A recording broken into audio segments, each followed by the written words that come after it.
liberty. Gonna play our guitars and sing you a country song. We'll all be flying higher than a jetliner. And if you want a little bang in your yin-yang, come along. Well, come on along and welcome aboard. Thanks a lot for taking Indiana Sports Beat with Jim Coyle along for the ride. Greatly appreciated. Welcome in. Jake's at the wheel, keeping things on the track. Coming to you, of course, from the Golf Club at Eagle Point Studios. Man, talk about going to be great to get out and play some golf this week. The weather, absolutely phenomenal. No rain. No rain. That's a hard thing to imagine this week. It's been crazy with the amount of rain we've had, but nothing this week, man. It's going to be dry. The course is looking phenomenal. Tony V's got her in excellent shape. Get out and play a few rounds at Eagle Point. Stop by the pub and bistro. Have one afterwards. You know, they have a men's league every Thursday that I've been playing in. We've won it the last 2 weeks. And I'm terrible. Trust me when I say I'm terrible. But it's been fun. Kit Klingelhofer runs it. He's the former sports information director for IU, so that's kind of a cool deal. Hope your day's off to a great start on the program today. Kyle Niedenrip from the Indianapolis Star had a great piece out yesterday talking about something that's not exactly new, because nothing new ever happens, as Ken Bykoff, our friend Ken Bykoff, would always say, which is true, but talking about the talent acquisition, not being limited to just the NBA, high school basketball receiving more and more widespread than ever, about transfers are becoming a bigger problem. Indiana went to a deal that basically you can go to whatever school you want. And I guess it's starting to add up to things, but we'll see about that. But looking forward to talking to Kyle from the Indianapolis Star. The NBA Summer League continues. The Home Run Derby was last night. You got Big Ten Media Days coming up. And, of course, Indiana basketball still looking to fill that assistant coach's spot. Did you get a chance to watch the Home Run Derby last night, Jake? No, but I heard the fielding was terrible and the pitchers were awful as well. The fielding? It was a dumb joke. Oh. Well, what does that have to do with the home? Yes, that was very bad because this is a home run contest, not a hits contest. There should be no fielding involved. It was in Cleveland. Joke. I think it was the All-Star game tonight, I guess. I think so. They're up in Cleveland. The NBA Summer League continues. Saw Juwan Morgan playing in a couple games. Media Day for the Big Ten is coming up on July 18th and 19th. Indiana Sports Beat will be up there for you, coming to you live from Chicago. Chicago. Chicago. So that'll be cool. Coy Crunk, Raekwon Jones, Nick Westbrook will be representing Indiana University, the three players. Three vets, man. Three veterans. Big year for Tom Allen. Huge year for Tom Allen. It's not a make or break year for Tom Allen, but what this is the year that progress must be seen. And progress is not going 5-7. So Coach Allen, who has done a remarkable job on the recruiting side of things. He's made some personnel changes. He gave up the defensive coordinator's role and named a coordinator. He hired a new offensive coordinator. He's got a lot of pieces in place. Now he's got to work on the head coaching side, and which is what exactly he's trying to do, is going into now is this his third or fourth season? This is his third season as a head coach, right? Yeah. So and having never been a head coach, he's still obviously learning on the job as well, but doing a phenomenal job recruiting, man. But Indiana's got a lot of they've got the parts on the offensive side. The defense has to step up. Hopefully they will see a great improvement. The offensive line is where telltale sign is going to be for this offense, because they've got a lot of great parts in the quarterback's room. Of course, there's a battle in and of itself and who's going to be the starting quarterback. But they've got the running backs, the receivers. Nick Westbrook, one of those guys, mentioned heading to the Big Ten media days. But it's definitely improvement must be seen. And by that, Indiana has to go to a bowl game this year. And when I say have to, if they don't, then next year is the make or break season. There's no doubt. I mean, I don't think this is a make or break season for Tom Allen. But back-to-back 5-7 seasons with great recruiting, building. Now it's time to start moving forward. It's not an easy task. You're not when you're parked in the toughest division.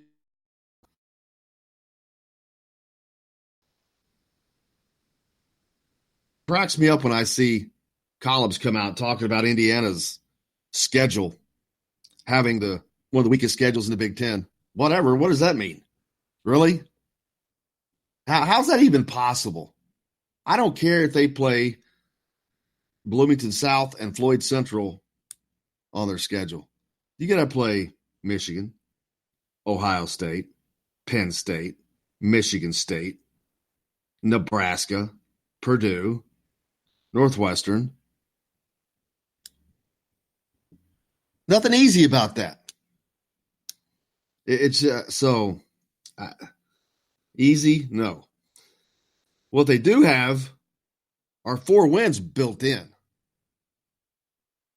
You've got the non-conference. They should win those 3 games. They open the season on August 31st at Lucas Oil in Indy. But the preseason's built in with 3 wins. Then you've got Rutgers. So there's 4 wins for you. Now you got to go find 5 and 6. They have plenty of opportunities, but it's also a time. I think they've got to beat somebody that they are not supposed to beat. You know, when you get Michigan into overtime again, they got a handle on this time. But actually, I think they will, especially with the new offensive coordinator online that is probably more likely to try to go for a win than an apparent tie. But looking forward to this football season, and we're getting closer and closer. As you know, when media days hit, that you're not that far away. I think we're like just over 50 days right now. You can keep up with that. We'll get Sammy Jacobs back on here soon. They've been doing the 100 days countdown. You can find that on HoosierHuddle.com. But looking forward to football season. Man, it's not very often you hear that about IU football. But I think it's going to be exciting. I mean, they had the excitement last year. They just couldn't provide the party. They couldn't get the wins they needed. They couldn't get a win at Minnesota after going down huge. They couldn't. You know, Iowa come in with a lot of hope. Bam, that was dashed pretty quickly. But that was because they did not have the parts that they have this year. And that's not just on the field. Believe me when I say the offensive coordinator change is going to be gigantic. I think you're going to see a much more exciting team this year. You're going to see a team that can go down the field and will go down the field. Didn't see that last year. Was not an option. But it's going to be interesting, this quarterback battle. I mean, everybody, including myself, has kind of written Peyton Ramsey off. Who knows what happens if he goes and finds enough arm strength to be able to make downfield throws. I mean, he's no dummy. He's got 2 years of experience. That's going to be a hell of a battle. Michael Penix, Jack Tuttle, the youngsters coming in. Michael Penix with an absolute cannon of an arm. Great athlete. Jack Tuttle, great quarterback as well. And Peyton Ramsey's got 2 years of experience. It's going to be a battle. I fully expect either one of Jack Tuttle or Nick or Michael Penix to emerge, but if that's not the case, last year I think Coach Allen made a mistake in going with Peyton. I think it should have been Michael Penix from the very start. You put him. You should put the kid in on the easier games. Let him learn. But they didn't do that, and I think it ended up hurting him. It cost him a bowl game. To me, it cost him a bowl game last year. But it's neither here nor there. It doesn't matter anymore. It was last year. But what a quarterback battle I expect to see this year between those guys. I mean, you've got 3 quality candidates. You don't get that very often. Then it's going to be interesting to see now when whoever doesn't get that job between Tuttle and Penix, how that's going to go. Or is there an opportunity that they may use a 2-quarterback system? I don't know that Tom Allen wants to do that, but they're kind of different quarterbacks. All 3 of them are different for that matter. 3 different styles. Defenses are definitely going to have to prepare a little bit differently for Indiana this year. They're going to be a 3-headed monster on offense. They've got a good receiving core. Nick Westbrook, one of those guys I also mentioned heading up to Big Ten Media Days. Great receiver, one of the top receivers coming back, injured last year. Coy Crunk, hopefully to anchor an offensive line that will give this team the time to throw the ball and the holes to run them through, because they've got a cadre of running backs, as we've talked about. Stevie Scott, of course, breakout year last year. And he was the 3rd option, if you remember last season. You had Morgan Ellison, who was dismissed from the program. Then Cole Guest gets hurt. And then you end up with a freshman, Stevie Scott, that probably wouldn't have played much other than 4 games. But ends up having a breakout season, is now he's the guy coming in. You'll have Cole Guest coming back. But you've got a cadre of talent behind them. Guys like Samson James, Ivory Winters, but Samson James, my gosh, the dude's put on 30 pounds of muscle since he got to Indiana. He's for real. He's for real. Now the deal there is that a situation where they can only play him in 4 games, where they have that luxury because of having Stevie Scott, because of having Cole Guest, and people like Ivory Winters? You can run him 4 games as well. So it's going to be an interesting time to see how they blend that. But hey, we got a lot coming up on the program today. Kyle Niedenrip from Indianapolis Star is going to join us, talking about the rash of transfers in Indiana high school basketball. Well, it's specifically Indiana basketball. It's not just that, but that's the point of emphasis. And how is that affecting college choices? Is that affecting the college game in any way? I don't see how it could, but who knows? Hey, we got to stay with us. From the Golf Club at Eagle Point Studios, Indiana Sports Beat, back with plenty more right after this.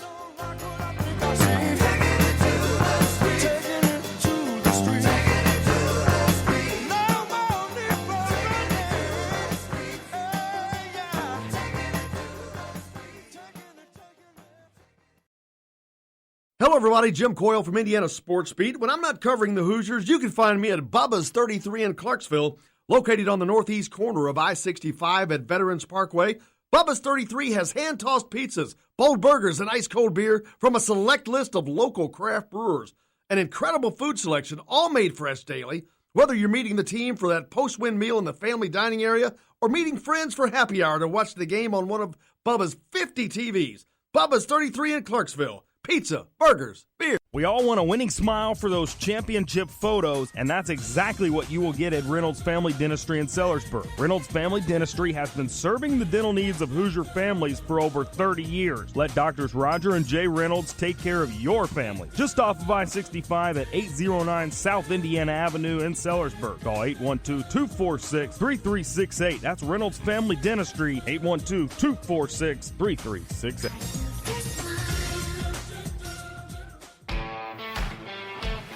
Now that warm weather has arrived, it's time to hit the links, and there's no better place than the golf club at Eagle Point in Bloomington. Voted best golf course by the readers of the Bloomington Herald-Times, the golf club at Eagle Point is under new ownership, has new fairways and bunkers, and it's open to the public. When the round's over, there's cold beer and a full menu at the Eagle Point Pub and Bistro. Call 812-824-1100 to make a tee time. That's 812-824-1100. The golf club at Eagle Point in Bloomington. This is A.J. Moye. This is Dan Dockett. Hey, this is Michael Lewis, former Indiana basketball player. This is Indiana football coach Tom Allen. This is Jim Coyle with the Indiana Sports Beat. You can always like and follow us on Facebook. Always follow the show rebroadcast on iTunes, Google Play, iHeartRadio, Spotify. TheDailyHoosier.com is a great place to sign up for each and every day. Or, of course, on 97.7 The Ref in Evansville. For the best recycling and waste removal service, turn to the area's leader, Sweetland Waste Removal and Recycling, a homegrown company serving southern Indiana since 1995. Sweetland Waste Removal and Recycling serves Floyd, Clark, Harrison, and Washington counties. For excellent service and peace of mind, call Sweetland Waste Removal and Recycling today at 812-944-5642. That's 812-944-5642. Keep life sweet with Sweetland Waste Removal and Recycling. All across the country, people are coming together to speed up what we can learn about health. The All of Us Research Program is calling on 1 million people to join us as we try to change the future of health. For your family, for future generations, for all of us. Visit joinallofus.org and find out how you can become 1 in a million. All right, crew, let's get her dug.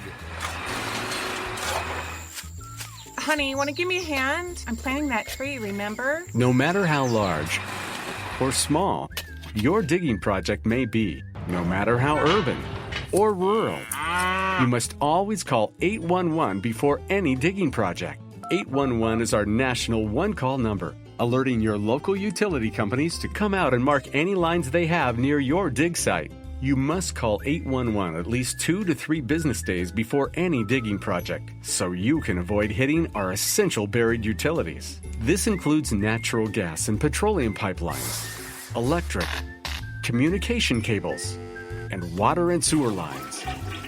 So before you do this or this, make sure you do this. For digging projects big or small, make the call to 811. Brought to you by Common Ground Alliance. This is former Indiana basketball player Brian Evans, and you're listening to Indiana Sports Beat with Jim Coyle.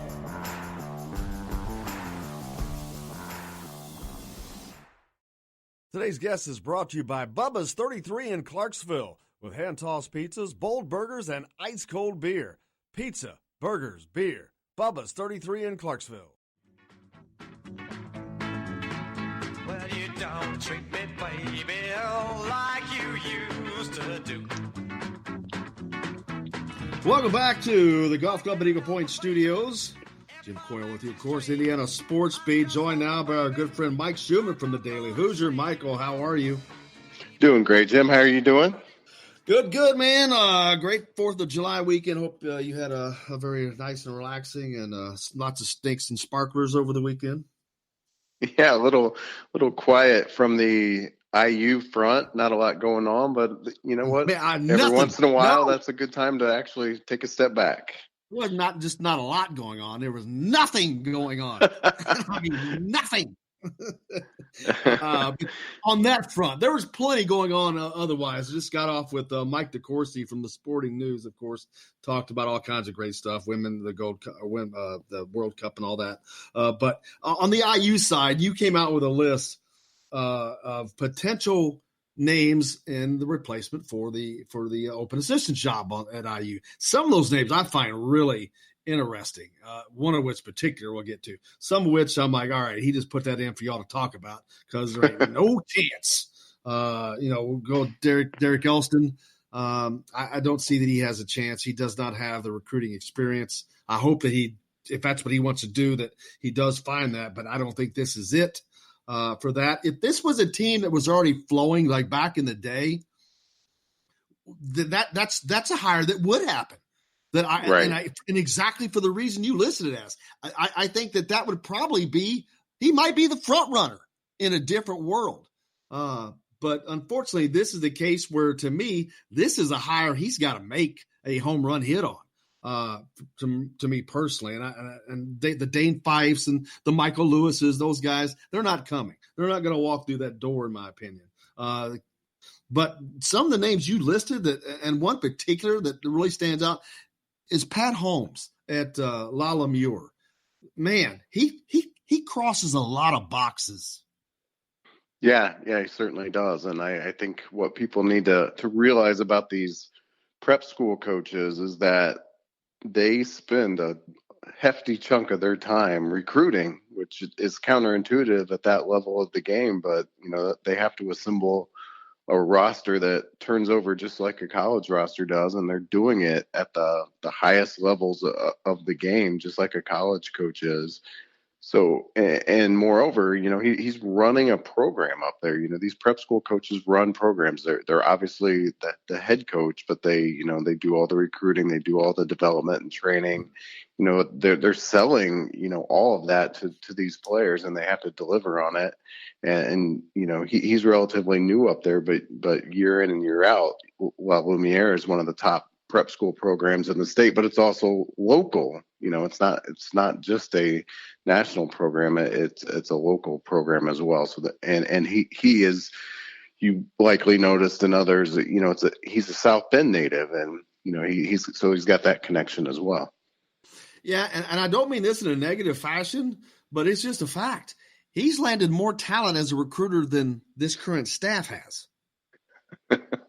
Yeah, I hadn't thought about it that way, but it's true. I mean, probably, beyond Trace Jackson Davis, the top two guys on Indiana's list last year might have been Isaiah Stewart and Keon Brooks. You know what? Holmes landed them, IU didn't. So there's definitely some validity to that. Yeah, he had more 5-stars on his team last year than IU does this year. It's just a fact. It truly is. And I mean, and you just laid it out. He's already doing it. He's already doing the recruiting. He's already landing these kind of guys. And he may be the absolute perfect candidate. And he's doing a successful job managing that talent because they do pretty daggone well. Yeah, and I know a lot of fans, especially here in the state of Indiana, really kind of have a repulsive reflex when you start talking about prep schools. It's kind of like talking about class basketball to some, but there's just a different reality when it comes to the actual players themselves and what they're interested in and what kind of things they're looking for. And prep school doesn't have that, negativity in their minds. It's, just part of the reality right now with the top players. And so having somebody with that sort of connectivity, I think, is important. Similarly with AAU basketball, and there were AAU names on the list as well. You know what? Some of these guys, AAU basketball is just as important, if not more important to them than their high school programs. That's really the highest level of basketball they play before they get to college, because they're, everybody at that level, whether it's the Adidas Gauntlet or the Nike EYBL, everybody in those levels is going to play some aspect of college basketball, and you don't necessarily see that in the actual high school level. So, it just carries a lot more clout to a lot of these higher level players, when you're talking about prep school names or AAU names. So it's, I know some don't like that aspect of it, but it's just where it's at. And one of the names I know you're referencing that there's no way IU's going to hire, and I even said this in the article, is Kenny Johnson, but by the same level. Yeah, I already said that earlier. but that's a guy that came in from AAU. He was a head coach at Team Takeover, which produced Oladipo, and he delivered a lot of recruits to Indiana. Right, wrong, or indifferent in terms of how he went about it. That's an approach that a lot of schools are taking at the assistant level. I think people need to keep in mind that we're talking about assistant coaches here, not the head coach. So you're looking for, certain characteristics and attributes and skills that you may not look for if you were hiring a new head coach. Is there a favorite in your mind, or because I'm talking to people, I'm asking people, and I've not heard a lot yet. I don't know how far along they really are right now, but of course you got the Peach Jam going on this week. Is this an opportunity for Archie to not only look at talent on the court, but talent in the stands? Yeah, I don't have a favorite. I'm not hearing a clear favorite right now. But I do think that, if you were Archie, you'd want to get this done. You don't want to rush it. You don't want to do it just for the sake of doing it. But to your point, the Peach Jam starts this weekend. The Adidas Gauntlet starts back up this weekend. Probably the last biggest weekends of recruiting are starting right now. And to be a guy short out there on the circuit where everyone else isn't is not a good place to be. So if you've got your guy, I think you want to go ahead and wrap that up before this weekend, if at all possible. And I kind of think is what's going to happen. While the Schilling announcement was somewhat of a surprise, I don't think it was a secret, inside the program that was going to happen. So they've had more than just the time we've seen here publicly to kind of come up with their list and make their contacts and get this going. So I'll be surprised if by Thursday we don't have a name. Well, and another thing, a lot of Indiana fans are still I don't want to say living in the past or whatever, but they still look at it as, hey, all right, we got to hire this assistant guy that's going to be there for a long time. Nope. That's just not the case. You may hire a guy that might be there for 2 years, maybe 1 year, but when you have recruiting classes coming up like the 2021 class in Indiana, I don't care if it's just for 1 year, because that 1 year is critical to the program going forward in a positive manner. Yeah, and I guess look at it this way. If you bring somebody in and they bring in some home run recruits and you have a couple of huge years and people start poaching your assistants, well, then you've done exactly what you're supposed to do, right?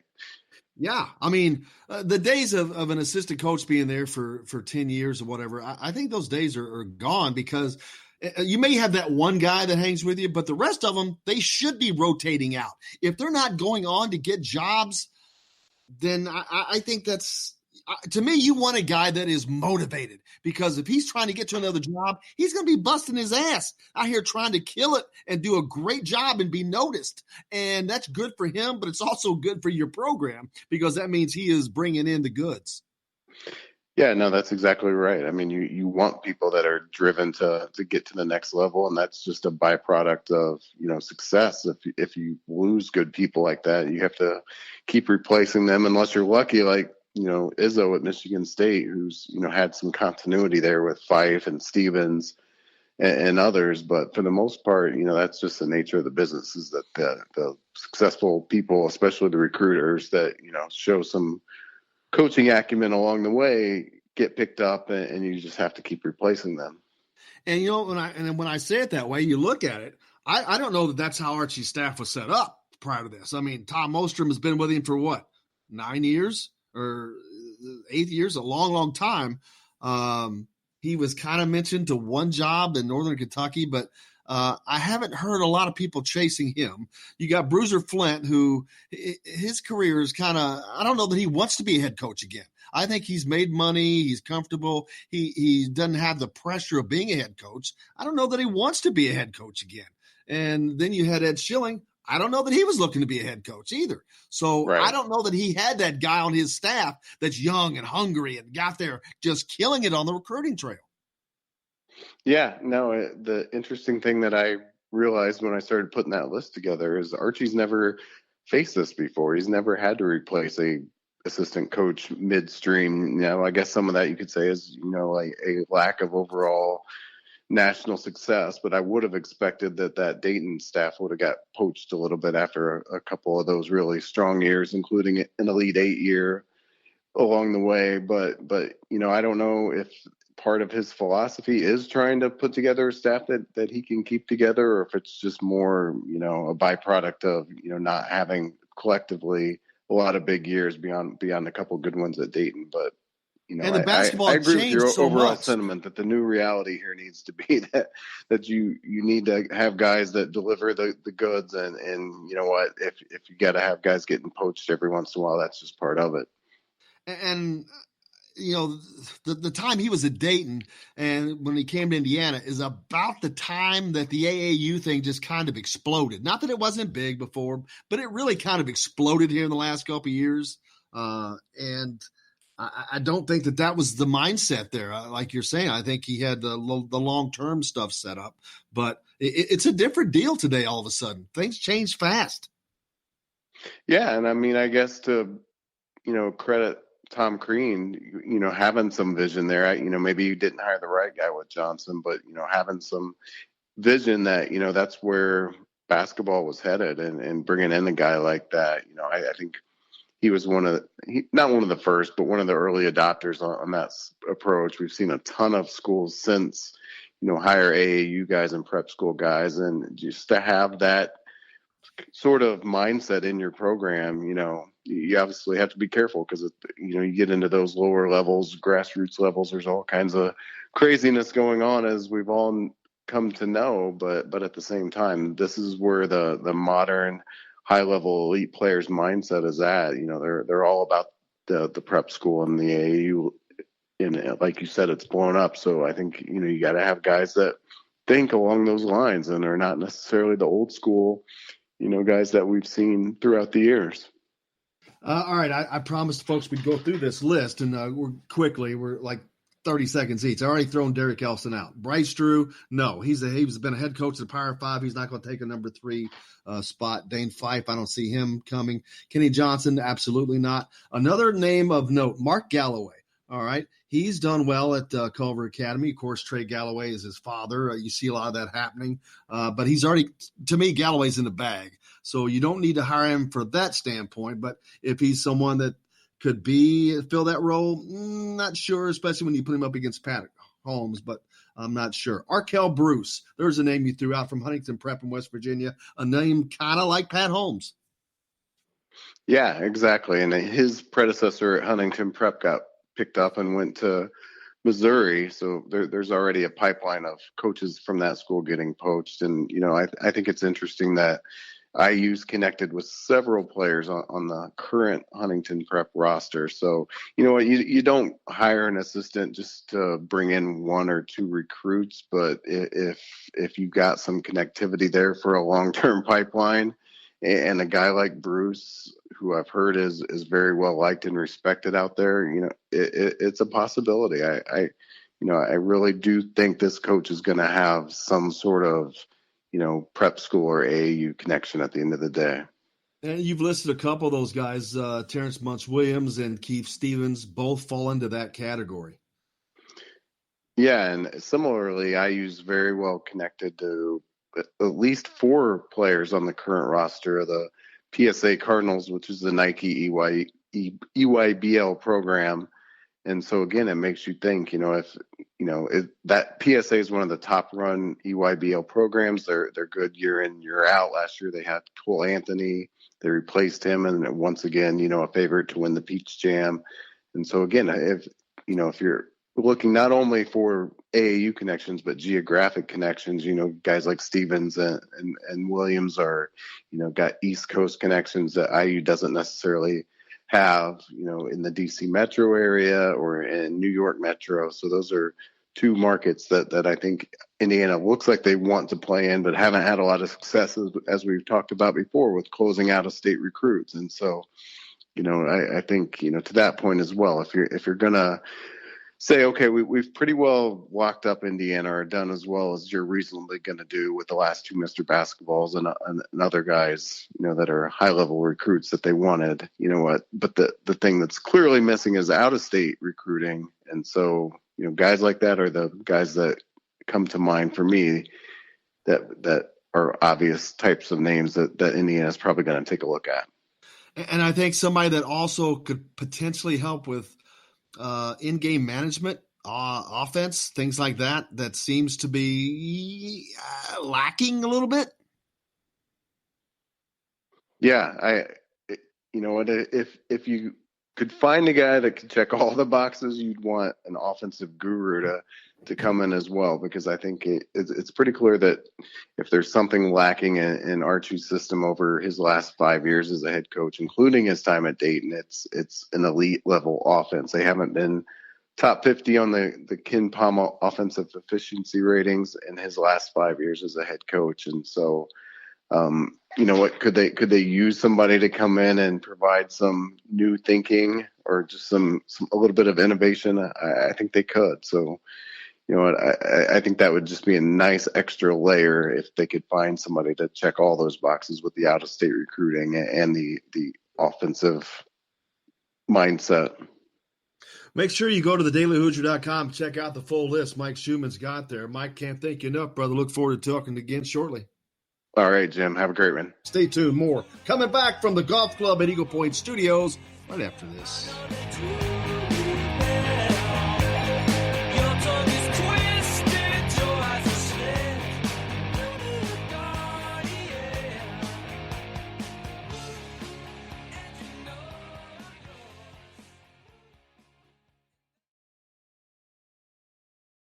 Hello, everybody. Jim Coyle from Indiana Sports Beat. When I'm not covering the Hoosiers, you can find me at Bubba's 33 in Clarksville, located on the northeast corner of I-65 at Veterans Parkway.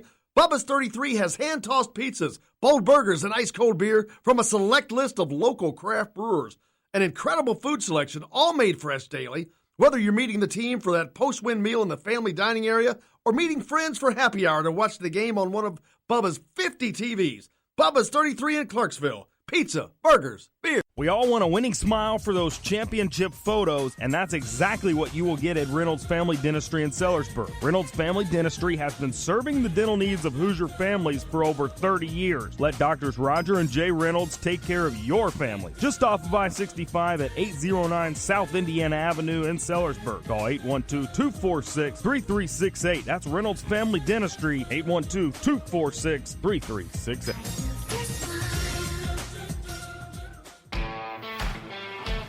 Now that warm weather has arrived, it's time to hit the links, and there's no better place than the Golf Club at Eagle Point in Bloomington. Voted best golf course by the readers of the Bloomington Herald-Times, the Golf Club at Eagle Point is under new ownership, has new fairways and bunkers, and it's open to the public.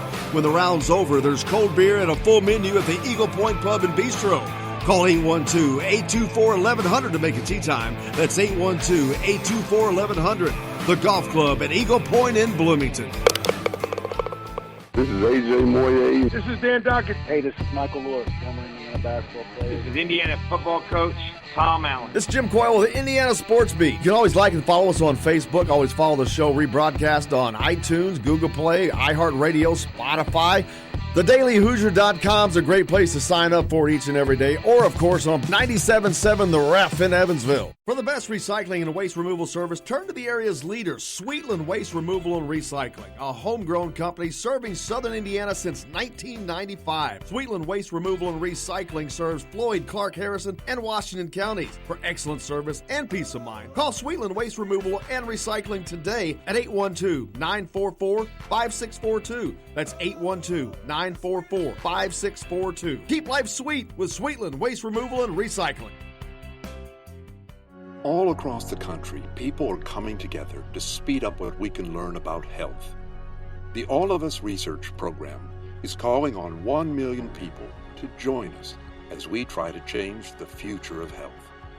For your family, for future generations, for all of us. Visit joinallofus.org and find out how you can become 1 in a million. All right, crew, let's get her dug. Honey, want to give me a hand? I'm planting that tree, remember? No matter how large or small your digging project may be, no matter how urban or rural, you must always call 811 before any digging project. 811 is our national one-call number, alerting your local utility companies to come out and mark any lines they have near your dig site. You must call 811 at least 2 to 3 business days before any digging project, so you can avoid hitting our essential buried utilities. This includes natural gas and petroleum pipelines, electric, communication cables, and water and sewer lines. So before you do this or this, make sure you do this. For digging projects big or small, make the call to 811. Brought to you by Common Ground Alliance. Hi, this is AJ Moye, and you're listening to Indiana Sports Beat with Jim Coyle.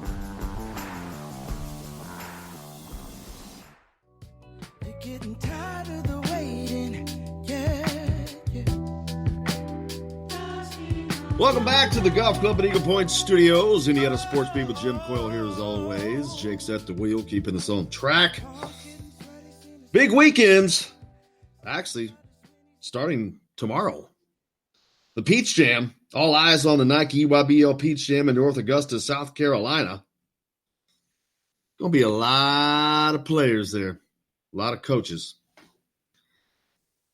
Indiana's in need of an assistant coach in addition to some players. Archie is double duty recruiting right now as he is looking to fill that blank assistant spot. You know, it's interesting. We've had Kevin from CNHI on here late. He's got his list. Mike had his list. Mike Schumann, Kevin Brockway from CNHI, Mike Schumann from the Daily Hoosier. Both had lists of potential coaches. I've talked to a lot of people. I'll tell you a name that keeps popping up that's kind of surprising me is Kenny Johnson. Kenny Johnson's a former assistant at Indiana under Tom Crean. Went on to Louisville. Was at Louisville when, as an assistant for Rick Pitino, when all that went down. But to my knowledge, he's been cleared. He was hired at another school. Was it LaSalle? Or I think it was LaSalle. But anyway, that name just kind of keeps coming up. And at first he surprised me a little bit. But if he was cleared, then that's cool with me. He's obviously very successful. He certainly brought talent into Indiana. He certainly brought talent in at Louisville. And if he's clear, then that may be an interesting. But that's just a name that keeps popping up. That's not something I've been told is happening. That is happening, but it's not going to be an IU guy. I can pretty much guarantee you that. Don't see that happening because of the position that it is and what's available at the moment. This is a recruiting position. I mean, obviously they need to be able to coach as well, but recruiting is probably the most important aspect of the whole deal. And Indiana can obviously use some help in recruiting.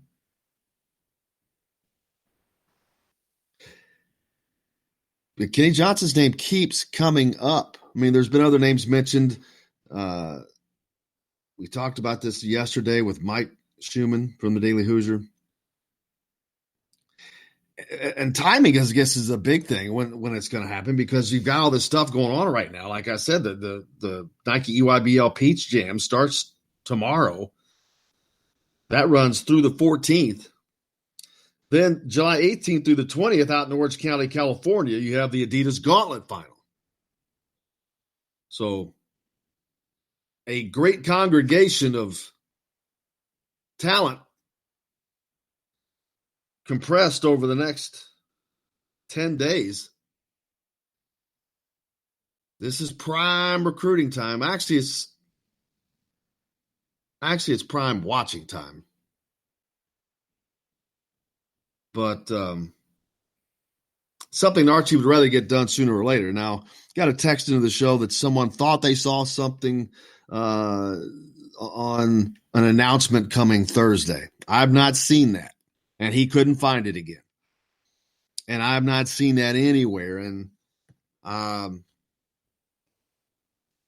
I'm wondering if that was somebody just guessing, and not by the person. I don't mean by the person who told me about it. I mean what they saw. They may have read about somebody, but that would have possibly just been a guess because I've not seen that anywhere else. Rab Johns hadn't put that out, and it's not been an official statement put out. So you can kind of look at those telltale signs on knowing whether or not something that's factual. But it's something that needs to happen sooner rather than later. Indiana's down a man. And when you only got 4 guys to begin with, losing 25% of your recruiting forces, and actually your main recruiting source besides the head coach, that's pretty important.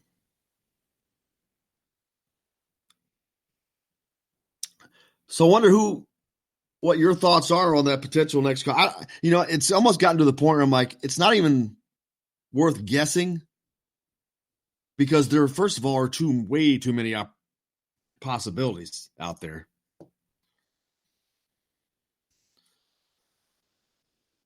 You've got Kevin Kuwick. We talked about him yesterday. Tim texted in. He did work for Archie at Dayton. I'm not sure that's what Archie needs. I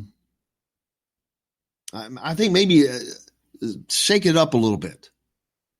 Get outside the box. Do something a little different. I mean, he had an okay run at Dayton, but I don't recall them having this killer recruiting classes there. So, but I mean, who knows what's going on with him now?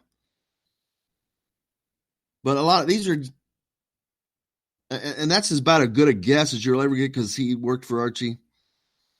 We've talked about people like Pat Holmes up at Lala Muir. I mean, he's kind of obviously used to dealing with the elite talent. He had more 5-stars on the roster last year than Indiana did, and that was a high school team. He's used to dealing with elite talent, recruiting elite talent. He understands. So that's an option. But there are so many options out there that we're not even aware of. There's just too many assistant coaches, too many guys out there on the AAU circuit, coaches. And it's all about the need, how Archie sees it fitting into what he wants. And we're not privy to that. So everything is it's a lot of guesswork, which is a lot of times is futile and pointless. But there's nothing else to do right now, is there, Jake? So, yeah, let's guess away. But I just mentioned Kenny Johnson, isn't it? That name just keeps popping up. That's a guy that is set. Man, that dude is known as a known recruiter, successful recruiter. Archie needs a buzz guy. He needs a guy to get out and be the front guy. Get it done. I don't know that they had that in a multi-sense. Ed Schilling was a great, he had a great resume. He got Chris Wilkes out to UCLA. But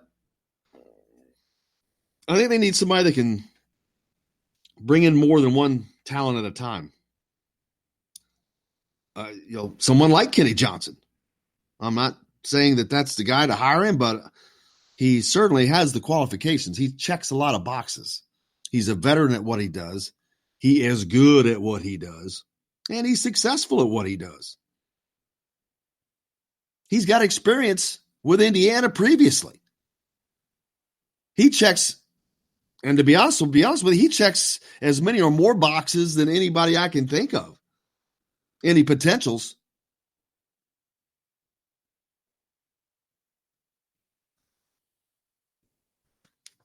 I mean, he may be, if he's been totally cleared, he may be a leading candidate because he's not at a big-time school.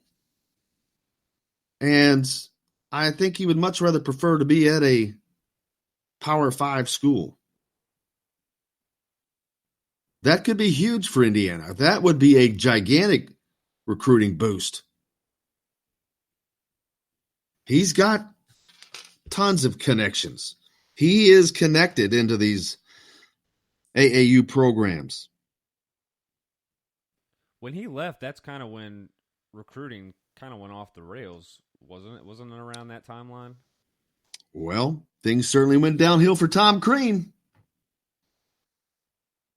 And if you'll look, what was left in the cupboard for Archie when he got here by Tom Crean and that lack of having a recruiter like that? Not much. Didn't have the shooters that they'd have for all those years. Didn't have a lot. So, good point, Jake. I mean, things definitely took a tumble as far as talent for Indiana. One of the reasons Archie inherited a very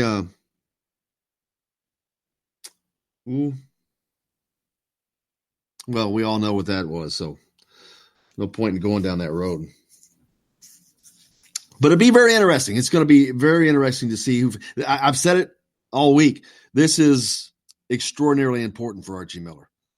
This is going to be I think it could be a watershed moment for his tenure, one that gives it a big-time energy boost.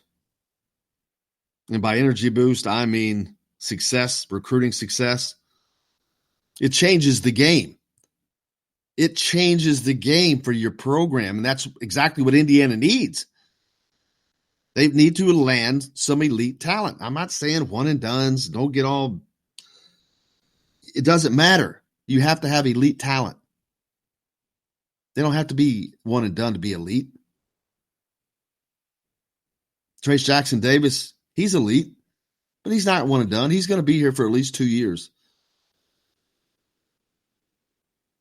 And if you can get 2 years out of a player, 3 would be optimal. But 2 helps. At least they're not here and gone. Which that doesn't really help you grow a program. Gives you a boost for a year, but we'll certainly see. We got a lot coming up here on the program. Kyle Nedderup from the Indianapolis Star wrote a great article yesterday talking about transfers in high school in Indiana. It's gotten a little crazy since they changed the you can go to whatever school you want rule. We'll talk about that. Plenty more. Stay tuned. Indiana Sports Beat back with more here from the Golf Club at Eagle Point Studios. We're back right after this.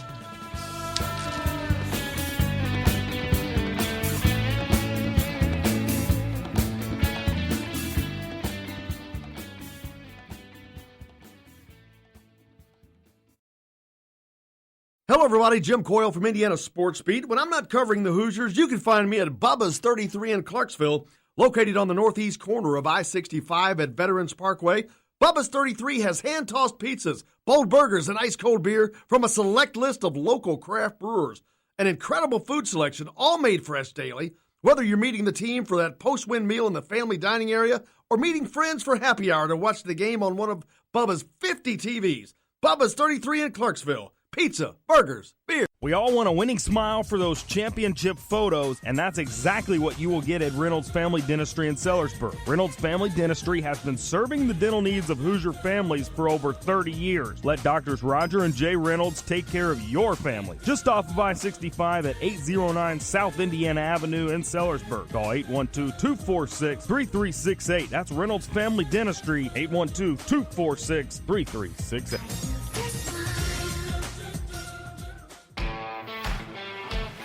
Now that warm weather has arrived, it's time to hit the links, and there's no better place than the golf club at Eagle Point in Bloomington.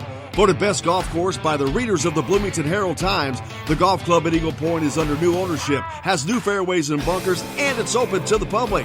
When the round's over, there's cold beer and a full menu at the Eagle Point Pub and Bistro.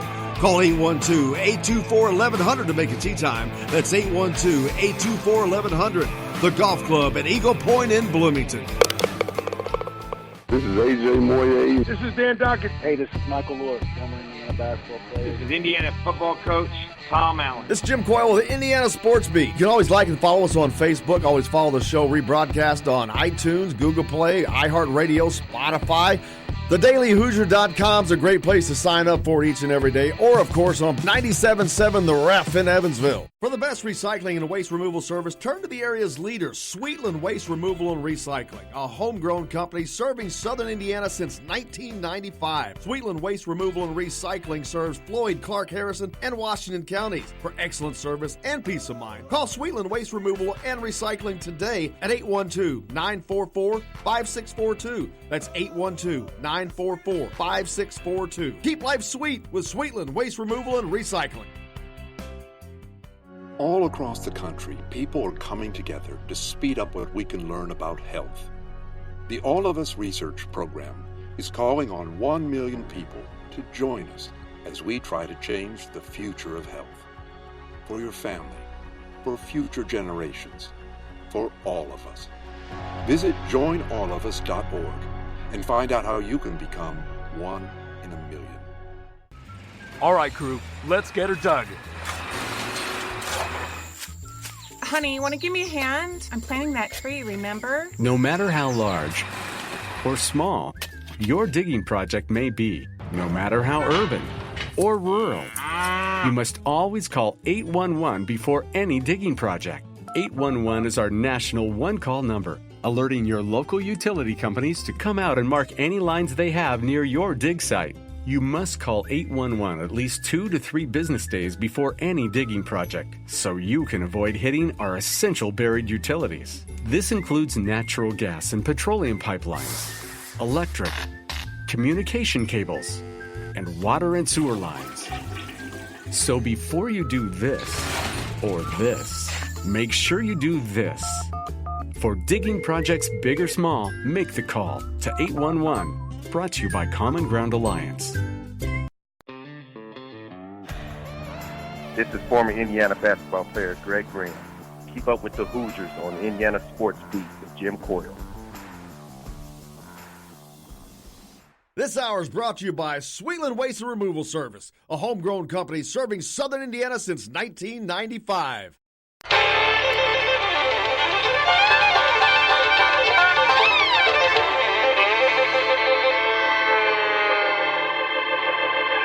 Well, we're coming to your city. Gonna play our guitars and sing you a country song. We'll all be flying higher than a jetliner. And if you want a little bang in your yin yang, come along. Come on along and welcome to the Indiana Sports Beat. Come to you, of course, from the Golf Club at Eagle Point Studios. Jake's at the wheel, keeping things on the track. I'm Jim Coyle with you as always. Hope your day's off to a great start. Second day of the week. Not a lot going on at Home Run Derby last night, and the NBA Summer League continues. We've got the Big Ten Media Days coming up soon for IU football on July 18th through the 19th. We'll be up there live, bringing the show to you. See who all we can get on. That ought to be fun. We haven't done that before. I mean, we've gone on site plenty of times, but we were much earlier back in the day. So see how this changes. This could be a lot of fun. Coy Crunk, Raekwon Jones, Nick Westbrook, 3 players, Indiana players that will be up in Chicago for Media Days. Looking forward to Indiana having a good year. I talked about this earlier. A little bit of pressure on Tom Allen this year. He knows that. And that's cool, but it's time to start getting her done. He knows that. He doesn't shirk from that. He's got it done. He's gotten it done recruiting-wise. Now it's time to see the rubber meet the road. Back-to-back 5 and 7 seasons while building what he's building. That's okay. I don't think they had to go 5-7 last year. I truly believe they should have gone 6-6 at worst. I think the quarterback selection was wrong, but that's neither here nor there. With the only reason I bring that up is because that's why this year he has a much better and harder job with the three quarterbacks that are in that room, Peyton Ramsey, Michael Penix, Jack Tuttle, on who's going to emerge as the QB1. Who will that be? I like a lot of people, I wrote Peyton Ramsey off just because the biggest Achilles heel for Indiana's offense last year was the inability. Well, actually, it had two. The inability to go downfield, and the play calling was a little suspect. Well, both of those have been rectified. You have a new offensive coordinator who is not afraid to go downfield, but you also have parts that allows that to be accomplished a little easier.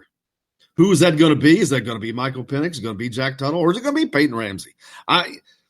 Peyton Ramsey's got 2 years of experience. That's the one thing that he has in trying to hold on to that starting position. He has not had the ability to go downfield. He has not been accurate. He doesn't have the arm strength. Now, back in the spring game, you saw him throw a 38-yard touchdown pass, but I'm not sure it's going to be enough. But we'll see. It's going to be an interesting battle. But the great thing is it's going to be a great battle amongst a great talent. And they've got talent to throw to and to hand the ball to. Can they open the holes?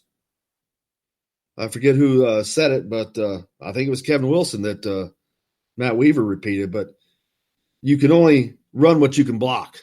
You can only throw what you can block. So obviously everything is important and tied together. But it's an exciting time for IU football. The recruiting has been phenomenal, but it's time for the rubber to meet the road with wins. They've got to. When I say they have to reach a bowl game this year, I think they have to reach a bowl game this year. If they don't, then Tom Allen's seat will get very warm, extremely warm. It will not be. It's not the make or break season, but it is the season that will open the door to the make or break season. If they reach a bowl, that's improvement. Things are great. Things are moving forward. If they don't, there's going to be a lot of head scratching. But let's worry about that at the end of the season. But I mention it because it's going to be difficult. Indiana plays a difficult schedule. I don't care what the national pundits say. I don't care about the non-conference. Everybody does. That's what non-conference is about. Giving yourself some opportunities that are easier to win, because especially when you play in the toughest division in all of college football, the Big Ten East. You've already got unbelievable schedule built in. Indiana has played as many as the top 5 or top 10 teams as anybody, and by that I mean Alabama, because of the division they play in. And then you add the West Side that you throw in the right times. This year they've got to go to Nebraska. Nebraska's on the rise. They've got a new coach. They've got a lot of excitement going on out there. Now, is that an opportunity for Indiana to go out and steal a win? Yeah, we'll see. It's going to be a very difficult environment. But regardless, Indiana needs to get to a bowl game this year. Back-to-back 5-7 seasons. It's in the past, but it's time to move forward. I think they will. I truly do. I think it's going to be an exciting time. We'll got Matt Weaver on tomorrow. We'll talk more about that. And, of course, Media Day up in Chicago next week. We're a week away. Looking forward to that. Summer League continues. Juwan Morgan playing for the Jazz. IU basketball, of course. Looking for a new assistant coach. Who's that going to be? Been some names battered around. Kevin Brockway from CNHI was on with us last week. He came out with a list yesterday. And then yesterday on the show was Mike Schumann from the Daily Hoosier. He had a list out. We'll talk about that. And I talked to a lot of people as well, and I tell you, a name that's been popping up that surprised me at first is Kenny Johnson. Kenny Johnson, a former assistant for Tom Crean at Indiana, before moving on to Louisville, where he was an assistant to Rick Pitino when he was fired amidst the FBI scandal. Now, to my knowledge, Kenny Johnson was named in nothing and has been cleared. He's been hired by another school. And if that is the case, and if he's cleared and ready to go, it might be as good a hire as he could find because he checks more boxes than any assistant that's available that I can think of. He's got experience with Indiana University, which gives him experience in Indiana as the state, but that's not the issue. Archie, they've got that covered. They're not having an issue with in-state kids. That was a problem for Tom Crean. That's no longer an issue. So Kenny Johnson could be the perfect ad for Archie, giving him the national credibility that IU does not have at the moment. And frankly, Archie doesn't have at this moment. I mean, it's just a fact. He doesn't. That's why he went 0 for 20. I'm trying to get these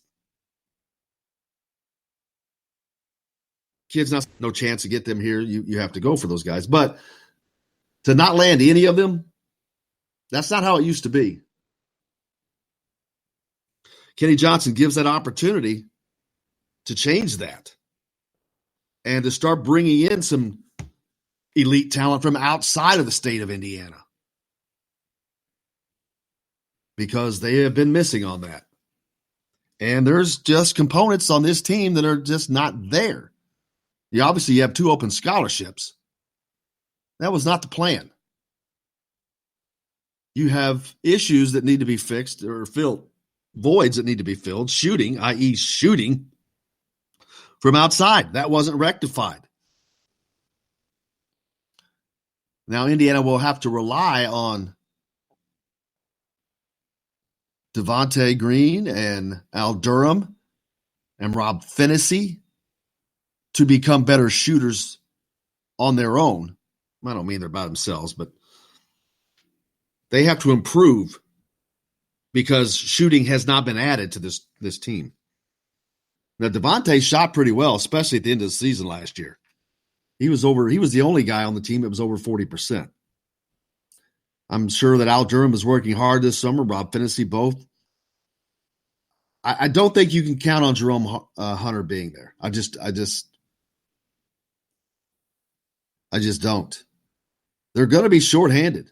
Hopefully they do not have a rash of injuries like last year that decimated that team, because that would really be even more problematic this year.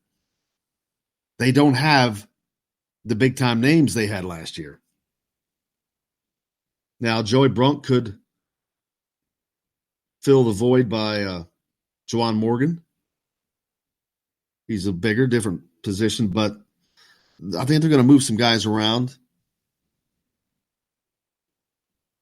The improvement of Justin Smith, to me, if he's going to play, is just beyond important.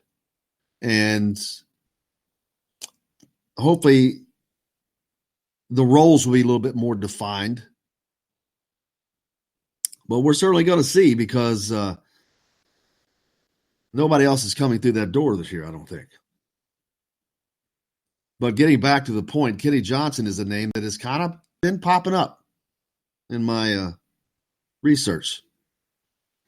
Certainly look forward to seeing it. But when's that going to happen? Because the Nike EYBL Peach Jam starts tomorrow down in North Augusta, South Carolina. A great collection of talent and coaches will be there. You got the Adidas Gauntlet finale in Orange County, California, beginning on the 18th. So a lot happening here in this month in basketball circles.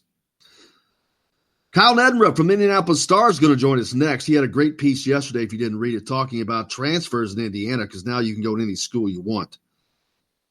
Changing the face and the landscape of high school basketball in the state of Indiana. We'll talk to Kyle right after this when we come back here to the Golf Club at Eagle Point Studios. Indiana Sports Beat back with more right after this.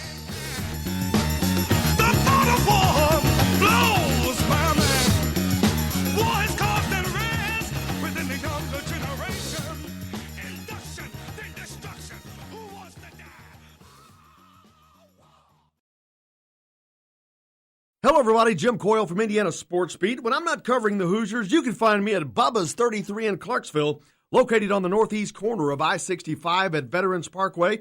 Bubba's 33 has hand-tossed pizzas, bold burgers, and ice-cold beer from a select list of local craft brewers.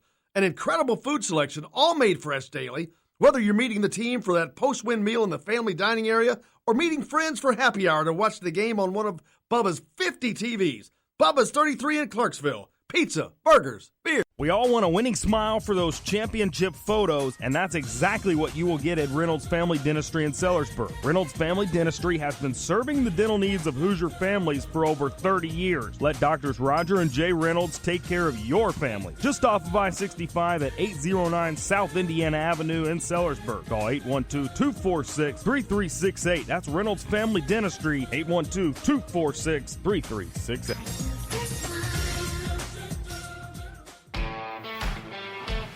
Now that warm weather has arrived, it's time to hit the links, and there's no better place than the Golf Club at Eagle Point in Bloomington.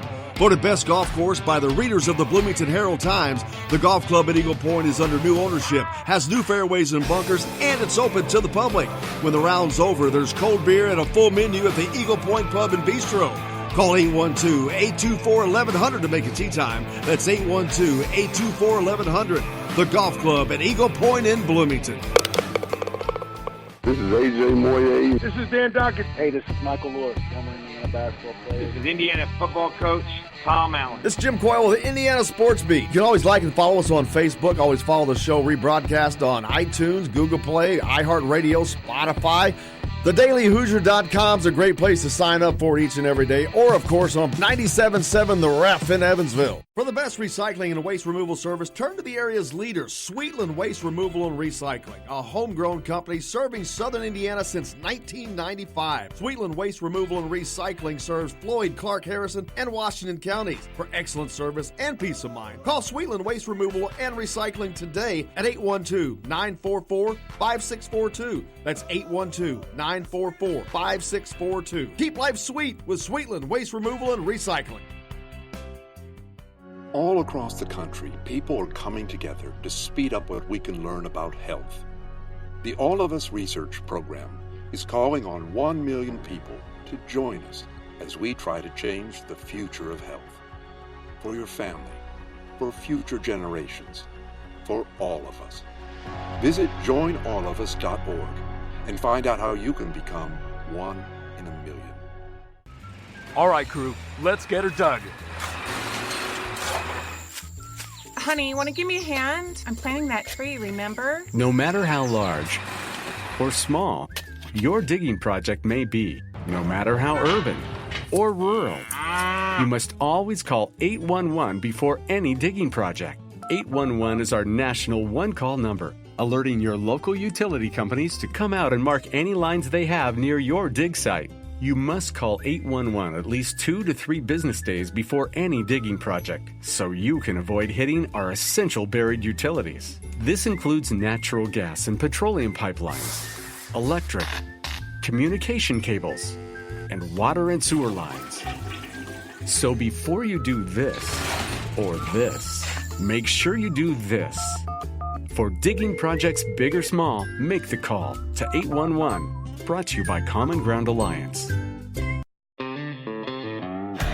This is former Indiana basketball player Brian Evans, and you're listening to Indiana Sports Beat with Jim Coyle.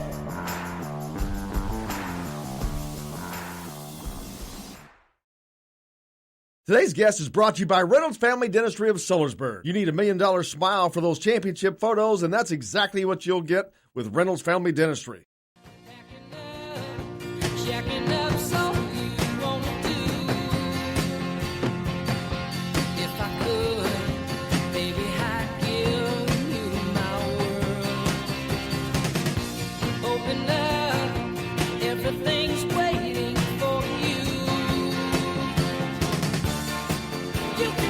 Your own way.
Welcome back to the Golf Club at Eagle Point Studios, Indiana Sports Beat. Jim Quayle with you as always. Joined now by Kyle Nedrup, an Indianapolis Star. Kyle, how are you, sir? Hey, good. How you doing, Jim? Good, man. Great piece yesterday on the transfers in high school. And it's funny because our good friend Ken Bykoff, he always says nothing new ever happens. And you pointed out with a great story from the turn of the century how this has been going on forever. But it's becoming a little bit more prevalent now with a rule change. I didn't recall that they made that change where you could go any place you wanted. Yeah, I mean it's open enrollment ever since they capped the property taxes back in what was it, 2009, I guess, 2010. And some schools, there are certain schools where they only accept kids from within their own district, and some schools are capped and they can't take any more students basically. But hey, if you're good enough at basketball, they'll probably find a way to let you in, or good enough at athletics. There's usually a way to make that happen. So it's an interesting thing. I don't have a problem with people transferring. I don't think it's I think people need to decide where they want to be regardless of the reasons why. It just seems to be more rampant as far as kind of, at least from what I heard and kind of from what I've seen, just more brazen recruitment is going on now. And I just find that interesting, I guess. Is it? I hate to use this comparison, but we look at the NBA right now, and you see a lot of these guys who are kind of trying to create their own teams on where they want to play, and this guy I want to play with this guy, and let's create this team. Let's go to LA, and it's kind of similar to that in a way. Yeah, I think there's a little bit of that. And again, I don't necessarily prefer that style of even in the NBA. I think it's more fun that teams are kind of created organically a little bit more, and you may add a free agent piece here, or you think back to like the Lakers of the 80s, or the Pistons, or stuff like that, where you might add free agent pieces, but it's mostly done through the draft, and kind of happens organically, and you may add a key piece here and there with the trade or whatever, but I think it's become more obvious now here lately that guys are getting together and say, hey, let's play together. And again, it's fun. I mean, the free agency period in the NBA is an absolute blast. But it kind of struck me when, there's a high school coach who basically was like, it was Ron Moore from Cardinal Ritter. He's like, in high school free agency is only second to NBA free agency. And it's really, it's interesting. There's so many kids who are in different systems up through middle school who end up elsewhere. And there's reasons for that, and some are like I said, it's just in this state you have to decide before you get to your freshman year. Otherwise, you kind of put it in the hands of the IHSAA or the schools that's signing off on you, because if they deem you've transferred for athletic reasons, you have to sit out a full year, or you're just playing JV, or you're totally ineligible. So if you transfer before then, and if it's not deemed to be undue influence or recruiting reasons, then you can kind of go wherever before your high school career starts. So right now you see a lot of kids basically getting picked off at the middle school age and getting recruited to different places. And it's been happening. It's not like this is totally what I wrote is not totally brand new. It's been happening forever. But I think it's just more accepted maybe. And my phone was blowing up yesterday from texts and email, calls and emails, and from coaches and a lot of them who agree. And it's kind of been a thing where it's kind of happened over time, I think, where it's just become more accepted, I guess. And, it's just something that's happened naturally to try to accumulate talent as much as possible. Yeah, and you can even look at the NCAA and their recent, they have the, I call it the trade portal, but the transfer portal that became in vogue all of a sudden, and guys going everywhere. And it became such a big deal that the NCAA had to step in. Now they've made it more difficult for these instant transfers or to have instant eligibility. So that's they're trying to quell that very same thing that we're talking about here. Yeah, and you'll talk to people who will say, hey, why not? People should be able to go wherever they want to go. And I don't necessarily disagree with that.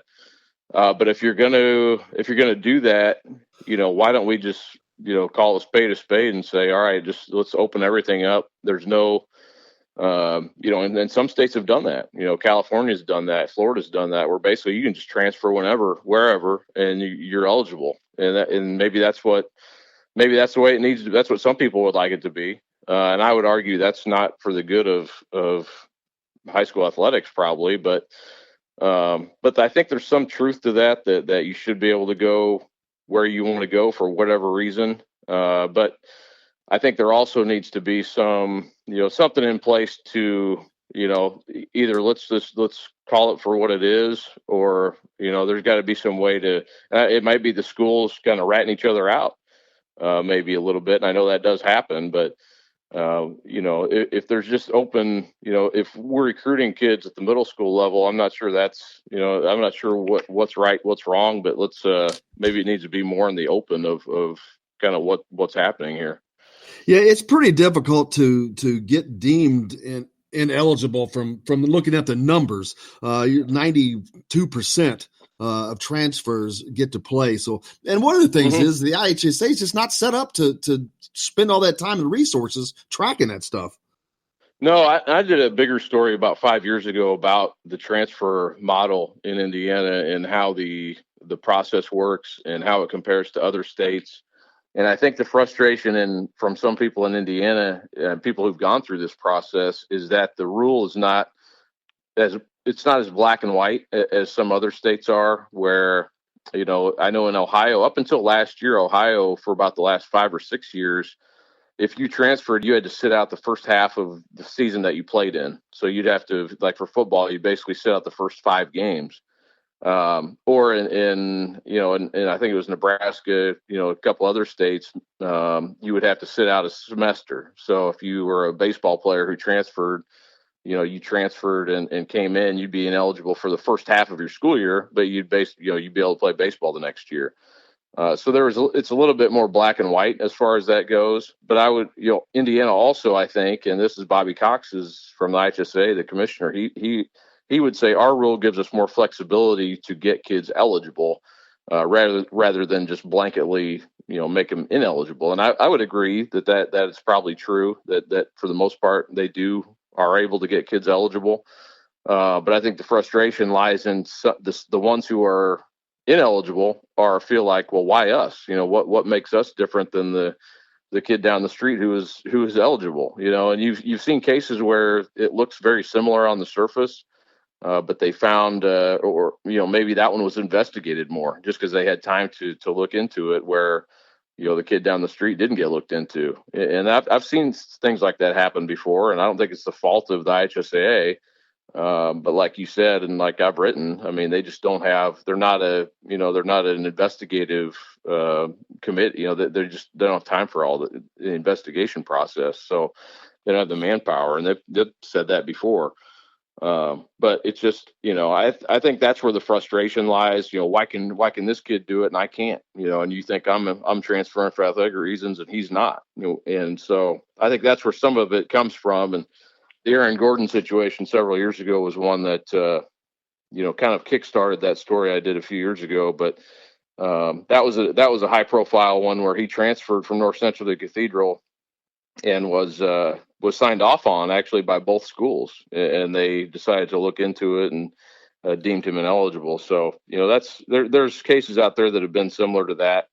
But again, it's just, I think some people's frustration just lies in the, how the process works here. Yeah, and you mentioned at the top of the segment as well, a part of it is, when I grew up, I went to Floyd Central. I lived out in the county. It's not like I lived in Marion County in that big downtown setting where these guys can it's easier for them to do that. You got people that live out in communities, and it's a little more difficult for that to happen. It happens everywhere, but it's a little less likely in those places than it is in, say, Indianapolis, where you have so many more schools in much more denser populated area. Yeah, really. I mean, ever since I've been here, it's it's the Marion County that's very fluid. I mean, it's not only athletics, but kids just going to different schools because you are so close to other schools. You have options that are near your home, and that's just kind of the nature of living in a metropolitan area. So, again, that's not I don't think that's unique necessarily to Indianapolis. It's just kind of the nature of a metro area. But you do see, it's like, watching the Charlie Hughes, it's like, well, he's on this team now, or he's on, what happened here? It just seems to be like, and again, and you do hear like, all right, dad's living here and mom's living here. He decided to go here instead. And okay, well, that makes sense. But, when you see a kid who has no connection to another area of the county and he's at that school, and then you kind of hear the backstory on how it happened. It just kind of, it's like, wow, this is really, it's really clearly recruiting, or clearly,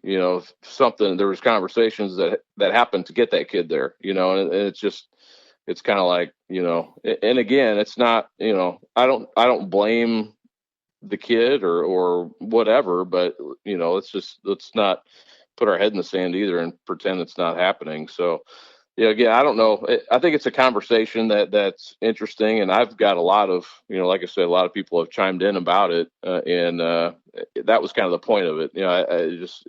Let's get it out there a little bit and have a conversation about it. I don't know if anything needs to change necessarily, but I think it's something that the recruiting is definitely just it's become really, really obvious, especially in certain schools. Well, and again, you talked about this, but it's Indiana high school basketball. It's an institution into itself. I don't have to tell anybody that, but it's been based on these communities or these schools playing each other and the pride that they get to take in that, and that kind of gets watered down when you start doing all the transfer stuff, because as I said, you got these teams out here that really don't have that opportunity to get these transfers as easy. So now these teams are at a disadvantage per se. It kind of changes the fabric of Indiana high school basketball. Well, I think certain schools can kind of, I guess, build off what they've built within their system, and that's, and tradition, and things like that. And that's what you have to kind of, sell out to completely if you're in places like that. But you even look around, it's not only limited to, you look at Bar Reeve, they've got a transfer coming in this year. That's not a place where you'd think, and I'm not saying the kid got recruited there or anything nefarious happened, but it does happen elsewhere, other than Marion County, and it's not and again, I'm not saying it's a problem, but it does happen. There's not a like all Marion County is bad and the rest of the state is pure and great and good, and it's just it happens everywhere. And it's not, and you're right. I mean, it's different in rural areas. You don't get the opportunity. You don't have the number of kids, obviously in the pool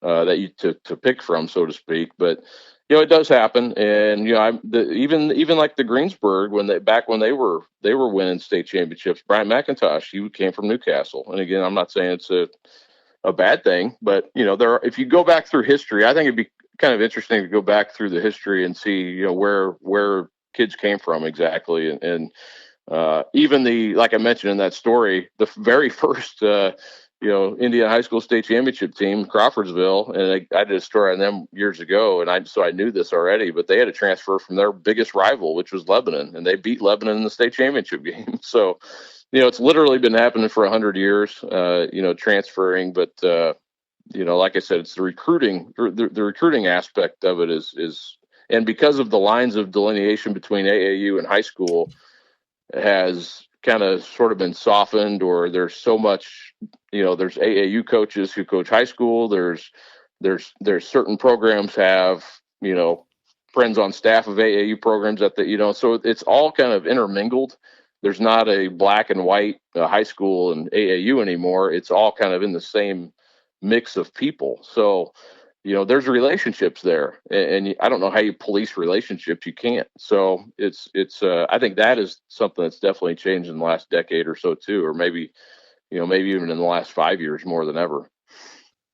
Talking with Kyle Neddenbrough at the Indianapolis Star. Kyle, also a big day tomorrow down in North Augusta, South Carolina, as the Nike EYBL Peach Jam gets underway, where a lot of these guys, or some of these guys we're talking about, looking for to be seen by some of these college coaches. The recruiting has changed in that regard, but that's a big event, man.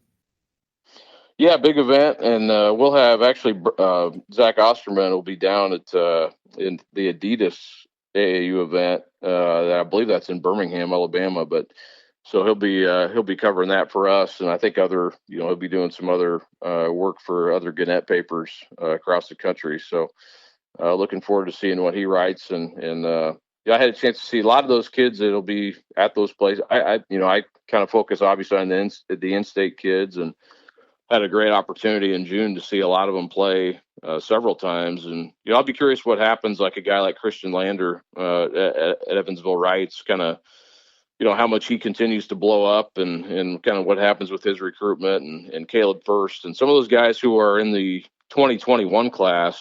To me, that class is more interesting probably than even the 2020, but some really good storylines. And I'll have a story actually coming up later this week on, kind of some of the storylines as we get into this last period of, really the last evaluation period. And then they'll have the team camps or the camps at the end of the month at 4 different places in the country. But this is really the last chance for the AAU teams to get together and play in front of college coaches. And you're right, the Peach Jam's always a big one, and Adidas will have a big one down there in Alabama too, and Under Armour as well as somewhere down there in the South as well. So this is a big week for AAU basketball for sure. Yeah, you mentioned that 2021 class. And no one better to ask you about than this. How historically, this is a gigantic class of talent. I mean, there is a ton of talent. I'm trying to think back a year that would be similar to this, but it's a pretty big year for Indiana talent, which produces a ton of talent. Oh yeah, it is. I mean, after watching these guys play in June, a lot of them, and you just kind of go down the list, and it's like, wow, this kid's better than I thought. This kid's better than I thought, and just the sheer number, I would compare it to 2012 probably. That had at the top you had Gary Harris and Yogi Ferrell and Glenn Robinson the third, and that was a really deep. Even like R.J. Hunter, who's bounced around the NBA a little bit, who barely made the Indian All-Star team that year. That had Devontae Smith-Rivera, who transferred to Oak Hill for his senior year, went to Georgetown. That was a really deep class. I would have to go back and look how many Division I guys came out of that class. It was a ton. But this class, I think, is, as far as depth goes, could rival that one. And as I see guys like Cooper Jacoby play from Silver Creek, and of course his teammate Trey Kaufman gets a ton of recognition, and he's an excellent prospect as well. But I see a guy like that, and Indiana State's all over him, and like, man, there's going to be more than enough if you stay on some of these guys. If you're coming in from out of state, you're a mid-major. I would keep recruiting these guys because the in-state schools just aren't going to have enough room for them all. So I think there's going to be it's going to be a pretty bountiful class, and a lot of good size. Players with size, and as usual, really good shooters in that class too. So that class is excellent. 2020 is not bad. It's not as deep and not probably as good at the top, but there are some really good players in there. But yeah, 2021 is good. I think 2022 is promise as well. And I know IU's not your beat, but how important is it to IU, the recruiting, to get a good chunk of guys out of that 2020 class, or 2021 rather? Christian Lander is probably going to hit at the top, of course, but there's a lot of talent there that Indiana needs to get that program going in the direction it really needs to get to. And it's just, I think it's extremely important that they make a statement by getting the top guys out of that class. Well, yeah, I know. I was down at the IU team camp in June, and I went to the Charlie Hughes and the top 100. So I was at a lot of the games that Archie Miller was at, and Christian Lander is. I mean, I don't think it's a surprise to anybody. He's clearly a priority, and Archie Miller is recruiting him as such, and he's at all of his games, and he would be the kind of the next in line, at that point guard spot. And he's to me, I've been super impressed with him. He seems to be getting taller and kind of filling out a little bit, and he just has that extra gear. Every time you see him, it's like, man, he's taking his game to another level. So that class is important, but I think getting the right people out of that class will be of utmost importance. And I think like I said, I think Purdue, that's a big class for them too, to get the right guys. Caleb First out of Fort Wayne is a guy that he was at the IU team camp too that I was at, but Purdue's been on him for a long time. And another player that I really like, about 6'9" and really athletic and talented. So, and then you throw Trey Kaufman and, those three, I'm probably forgetting somebody, but they're definitely right at the top of that class. And then, like I said, there's another dozen guys who I think will end up being high majors out of that class that just keep getting better and better. But the more important thing is to just get the right guys. Make sure you get the right guys, whether they're from Indiana or not. But especially, how it is around here. I mean, it's good PR if you can bring in a top ranked or a Mr. Basketball or a highly regarded guy from in the state. People really like that, and especially if they can come in and contribute for you in a big way. And you talk about getting the right guy. Indiana also looking for an assistant coach right now. But one of the problems they'd had before was they had lost that connection to the Indiana high schools, it seemed, at the end of the Tom Crean era. But Archie seems to have done a great job repairing that. So how important is this hire from a recruiting standpoint, more for outside of the borders of Indiana?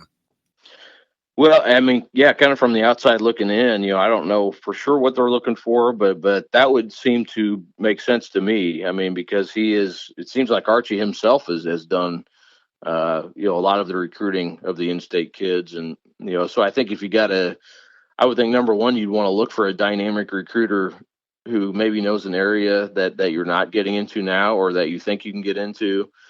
That would make sense. So, if maybe that is the Midwest, and you kind of build from within and then work outwardly. But yeah, we've seen, different ways to go about that. And I would think, though, number one, they'd want to get somebody who just is a good recruiter and maybe I'm not a believer that the area of the country where you get a guy from is necessarily matters. It's just that you are a good recruiter and know how to interact with kids and know how to recruit. So, I think that's what they'll look for. I think, but I do think they are doing a good job of recruiting the state. I think you've seen it the last couple of years, being able to get, the top guys from in the state, Romeo Langford, and then Trace Jackson Davis and Armand Franklin in this latest class. So, it seems like they are, making an impact here in the state and have kind of a good reputation. And, I know, from talking to Tom Crean, they felt like there was a lot of different reasons why they missed out on those guys from in the state over the past several years of his tenure. And not all of them were probably their own fault necessarily, but there were a few big misses and things they probably could have done better. Kyle Guy was definitely one. Yes. That was already in my mind in a big way. So, but I think Indiana's making a lot of headway recruiting in Indiana. Kyle Neddenrup from Indianapolis Star, man, I can't thank you enough. I really appreciate you taking the time to be with us today. Hey, no problem, Jim. Anytime. Thank you, brother. Have a good one. Have a great summer. Kyle Neddenrup from Indianapolis Star joining us here from the Golf Club at Eagle Point Studios. Indiana Beat. We're back with more right after this. So my bed is tired and bold. All these questions I've collected. Hello, everybody. Jim Coyle from Indiana Sports Beat. When I'm not covering the Hoosiers, you can find me at Bubba's 33 in Clarksville, located on the northeast corner of I-65 at Veterans Parkway. Bubba's 33 has hand-tossed pizzas, bold burgers, and ice-cold beer from a select list of local craft brewers. An incredible food selection, all made fresh daily. Whether you're meeting the team for that post-win meal in the family dining area or meeting friends for happy hour to watch the game on one of Bubba's 50 TVs.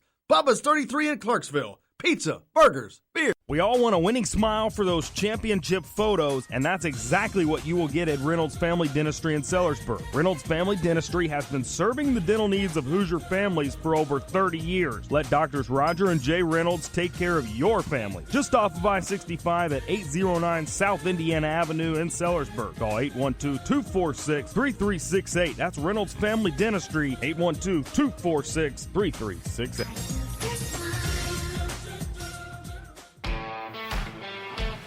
Now that warm weather has arrived, it's time to hit the links, and there's no better place than the Golf Club at Eagle Point in Bloomington. Voted best golf course by the readers of the Bloomington Herald-Times, the Golf Club at Eagle Point is under new ownership, has new fairways and bunkers, and it's open to the public. When the round's over, there's cold beer and a full menu at the Eagle Point Pub and Bistro. Call 812-824-1100 to make a tee time. That's 812-824-1100. The Golf Club at Eagle Point in Bloomington. This is AJ Moye. This is Dan Dockett. Hey, this is Michael Lord, former Indiana basketball player. This is Indiana football coach Tom Allen. This is Jim Coyle with the Indiana Sports Beat. You can always like and follow us on Facebook. Always follow the show rebroadcast on iTunes, Google Play, iHeartRadio, Spotify. TheDailyHoosier.com is a great place to sign up for each and every day. Or, of course, on 97.7 The Ref in Evansville. For the best recycling and waste removal service, turn to the area's leader, Sweetland Waste Removal and Recycling, a homegrown company serving southern Indiana since 1995. Sweetland Waste Removal and Recycling serves Floyd, Clark, Harrison, and Washington counties. For excellent service and peace of mind, call Sweetland Waste Removal and Recycling today at 812-944-5642. That's 812-944-5642. Keep life sweet with Sweetland Waste Removal and Recycling. All across the country, people are coming together to speed up what we can learn about health. The All of Us Research Program is calling on 1 million people to join us as we try to change the future of health. For your family, for future generations, for all of us. Visit joinallofus.org and find out how you can become 1 in a million. All right, crew, let's get her dug. Honey, want to give me a hand? I'm planting that tree, remember? No matter how large or small your digging project may be, no matter how urban or rural, you must always call 811 before any digging project. 811 is our national one-call number, alerting your local utility companies to come out and mark any lines they have near your dig site. You must call 811 at least 2 to 3 business days before any digging project, so you can avoid hitting our essential buried utilities. This includes natural gas and petroleum pipelines, electric, communication cables, and water and sewer lines. So before you do this or this, make sure you do this. For digging projects big or small, make the call to 811. Brought to you by Common Ground Alliance.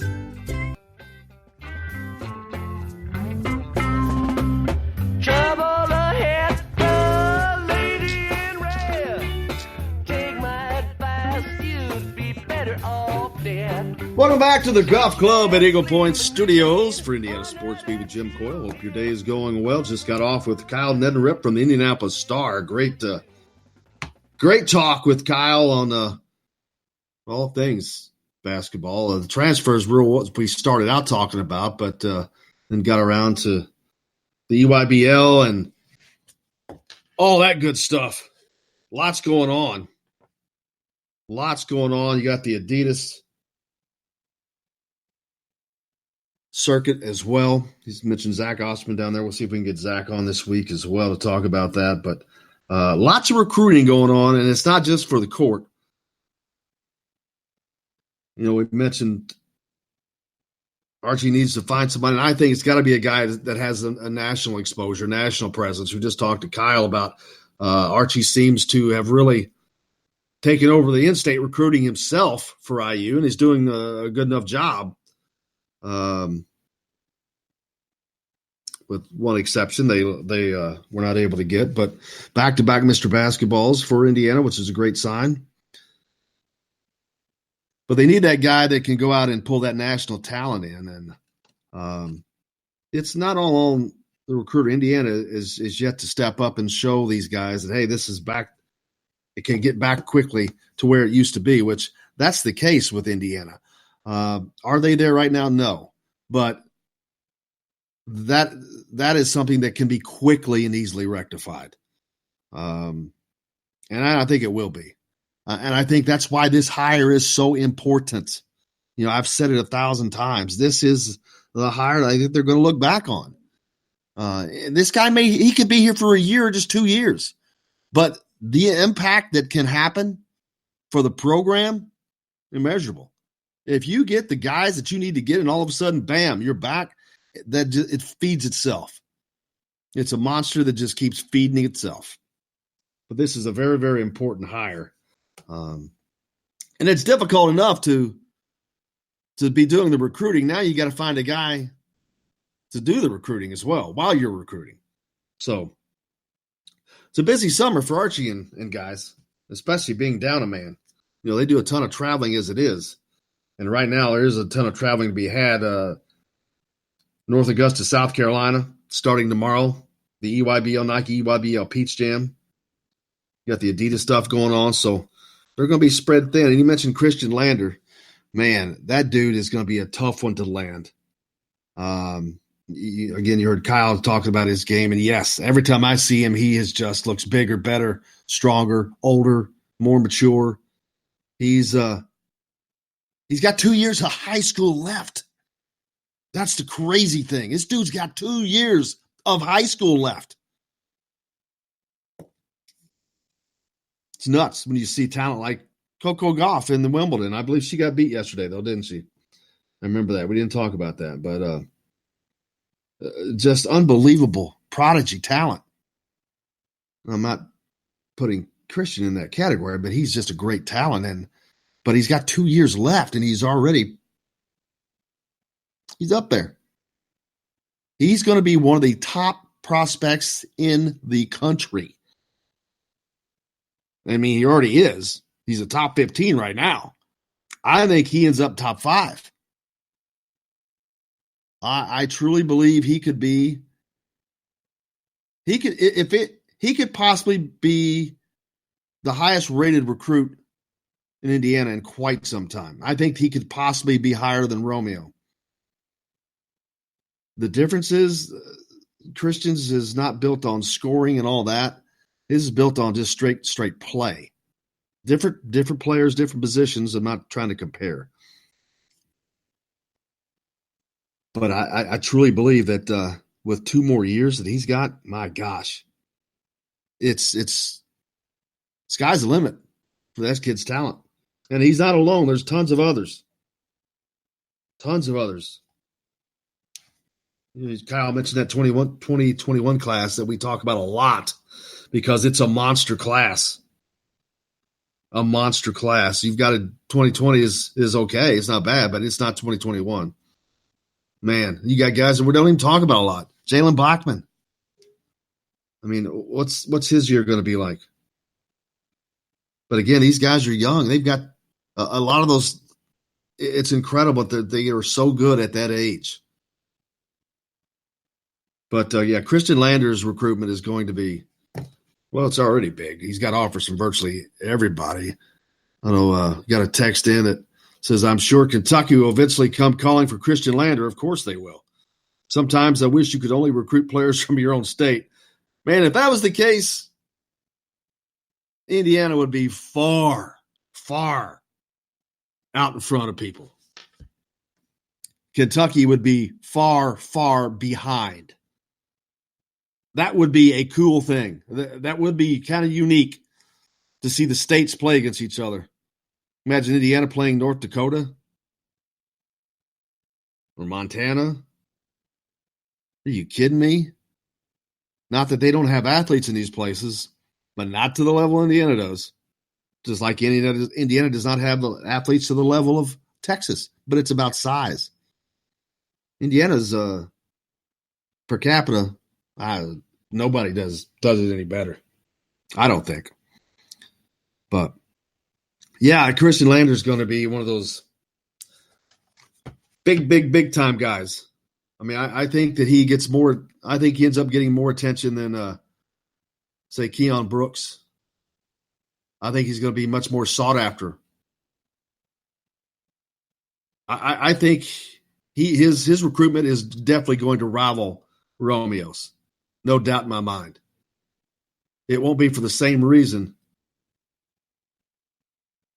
But I have no doubt about that. I mean, this kid's just going to continue to skyrocket.